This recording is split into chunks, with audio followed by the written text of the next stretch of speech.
Hello all. మీరు ఈ ఫుడ్‌ని 8 మంత్స్ బేబీస్ నుంచి 3 ఇయర్స్ బేబీస్ వరకి పెట్టుకోవచ్చండి. చాలా మంచిది. ఈజీగా డైజెషన్ అవుతుంది. ముందు ఒక బౌల్‌లోకి 2 స్పూన్స్ వరకి మనం ఉప్మా చేసుకుంటాం కదా! ఆ రవ్వ వేసుకొని దూర ఫ్రై చేసుకొని పక్కన పెట్టండి.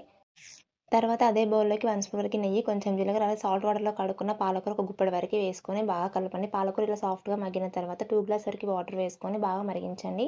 వాటర్‌లో మరుగుతున్నప్పుడు మనం ముందుగా రవ్వను వేయించుకున్నాం కదా! సో, రవ్వ కూడా మెల్లమెల్లగా యాడ్ చేసుకుంటూ, కలుపుకుంటూ యాడ్ చేయండి. ఉండలు లేకుండా ఉంటుంది. ఇలా కలుపుకున్న తర్వాత మంచిగా కుక్ చేసుకోండి.